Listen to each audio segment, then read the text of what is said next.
Hey guys, and welcome to another brand new video. In this video, we actually have some pretty fun and pretty nifty news to go talk about over here. Number one, in terms of, as we've kind of been seeing all floating around, the overall bigger push when it comes to having a lot more stock and restocks and general stock available for the holiday season. Now, it's one of those biggest things I hear, because in my mind, it seems kind of good because we've been seeing a lot more restocks, a lot of God of War consoles that are being kind of shown on up and being stored for all these other general retailers, and at the end of the day, it's looking pretty good. But it's also kind of a part two, which I don't necessarily want to say this part's good, but it's a very, very interesting topic point and also kind of relates a lot towards restocks, where it kind of seems like the PlayStation 5's like slightly higher price increase has actually not really been affecting demand. Now, when it comes to America, we've had a lot of just the same price points, thankfully. I know a lot of my audience is also American, but I also know some folks in my channel also are from the UK or Canada or Mexico or wherever it may be. And that's kind of why it's a little weird, because even though we did have that most recent price increase, a lot of consoles going from $500 to $550, it's very, very just intriguing to go and note that it seems like people are still buying these consoles, still seems like they're selling out,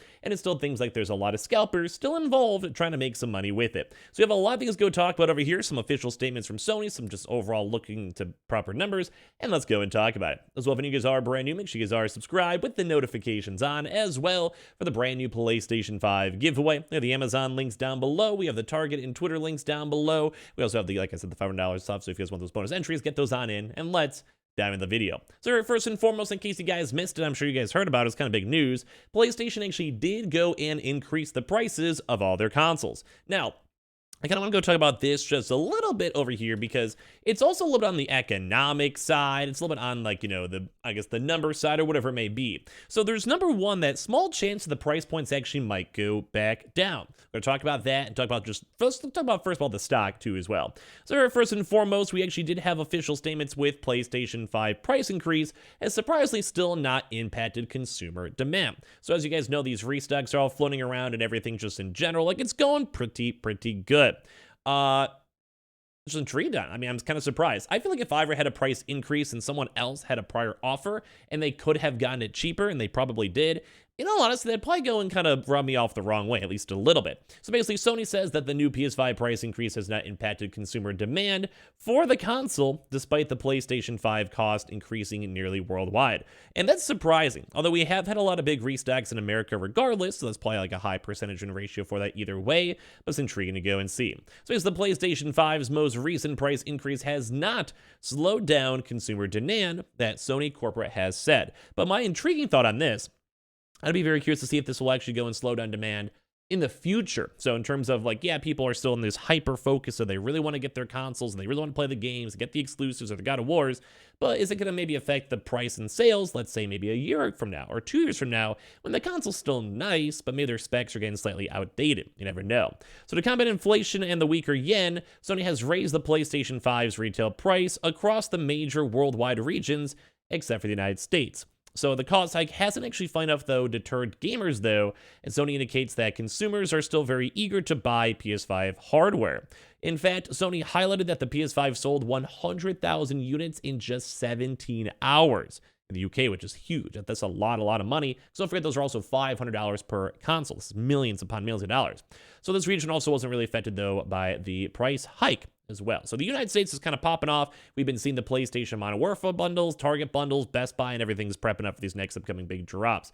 So what about the other countries? So according to Sony, the PS5's price jump isn't really affecting demand. The company says they'll have an ample stockpile of 18 million shipments to meet consumer demand over the fiscal year. And that's about 6.5 million PS5s were produced in Q2 alone.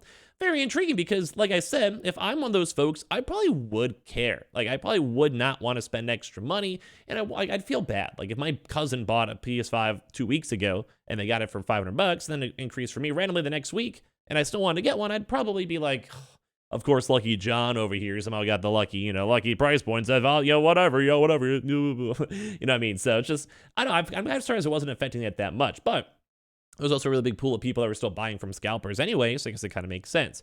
So basically, it kind of still makes me skeptical, because they've only made 6.5 million PS5s that were produced in Q2, while they also want to have like an ample stockpile of like 18 million shipments too as well. So if they somehow hit that 18 million mark number, I think the restocks are done. I think they're set. I think they're solid, at least at the end of the day. So yeah, I'm intrigued. I'm kind of, it's kind of cool. I don't know. At the end of the day, at least we are seeing these huge influxes, and I'm still surprised that this price point hasn't been changing too much. So they did go and actually go and say about the hardware. I can't give specific unit numbers, but as I mentioned in my speech, the second quarter production reached 6.5 million already. We want to use this as a supply for year-end sales, and I think there's a lot of expectations here, which I would agree. Like Sony Chief Financial Officer Hiroki Totoki said, and I would actually go and agree on that. With us, we have the holidays, we have the God of War, we have the God of War bundles, we have like Target, Black Friday, Cyber Mondays, Christmas sales. Like based on the last 2 years, we had a huge influx of stock. And it kind of seems like the hype train is still kind of rolling, even though the price points, once again, I'm kind of surprised, really weren't that different. So in the PlayStation 5 price increase impact. So far, and this is surprising, due to the price increase, we have not seen any dampening on the demand, but we have to monitor what will happen in the market going forward. And you guys can kind of maybe see some of the lifetime shipment pictures over here in regards to the PlayStation itself, which is always nice and nifty to see. Whereas you guys can kind of see, it does seem the numbers seem a little bit on the smaller side though, if you guys kind of look on the more recent sides. Very surprisingly, I mean, I guess it's doing okay. Like it's comparable. I'm just gonna look more at some of the like fiscal year 16, 15, or 17, or even 18, where you guys can see like these numbers are just huge. They're skyrocketing. They're massive on top of this, you know. But then we have all this other stuff where, like, it's doing good. Like, it's comparable, like, to the 19, you know, if you have the combination of the two.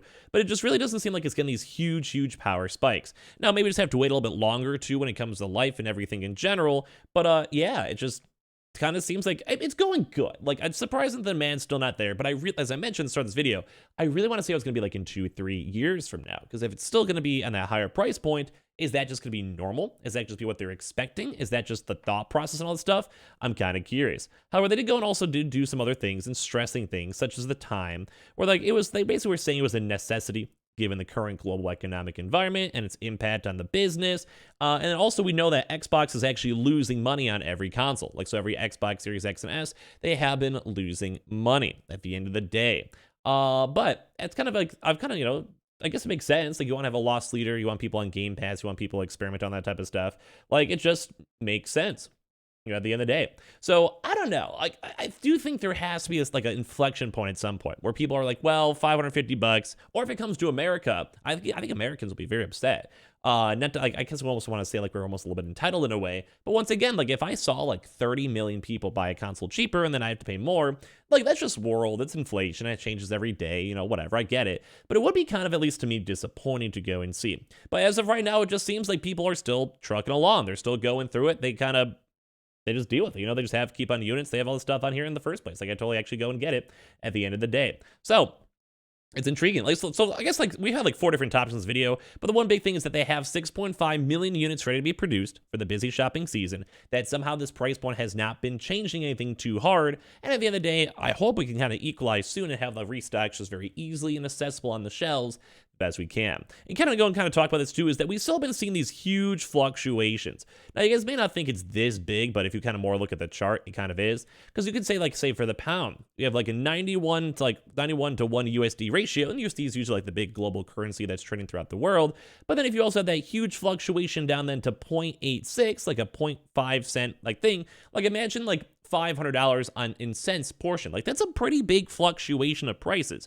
And that's why I kind of think Sony, as this current second, just kind of wants to stick and stay at their price point the best they can. Because even if it's like making a little bit more money on like a big spike like this, or losing a little money, you know, comparison wise, like at the end of the day, I think they're kind of okay with it. Same thing too as well with the euro. As you guys can see, this euro has been all over the place, or it's kind of been sitting at like a slightly higher ratio depending, and also sometimes sitting at about like the 0.1 to 1, which if you guys remember back in the day, the euro ratio actually used to be more in favor for the euro itself. We've had a little bit of a USD bull market. So this kind of goes and ties into why a lot of this stuff out here is tied on it. A lot of this stuff out here is probably going to keep on being consistent with the price points and being consistent with everything else. And I do kind of think that's a big thing to know, is that I guess Sony's just trying to be like, I guess, ahead of it in the game, but I really think at some point there will be an inflection point, as I mentioned throughout this video, that prices will maybe, like demand will maybe start going down, stock might be starting to sit on shelves a little bit longer, and especially if Xbox kind of sits at that $500 price point, maybe it's going to be like a little bit more of a big competition at the end of the day. Although Xbox did say they want to maybe raise the prices, I'd love to hear your thoughts and comments down below. But got a little bit, I guess, kind of a good thing for holiday rush, holiday stock, and the fact that demand's still rolling. Kind of cool stuff to see. So make sure you guys are subscribed with the notifications on as well for the brand new PlayStation 5 giveaway. We have a $500 giveaway going on over here too as well. We have the Twitter and Twitch stream down below. We have the Target links as well down below. Amazon links for the also God of War signups too as well down below. And I appreciate you guys all so much for here for watching in the first place.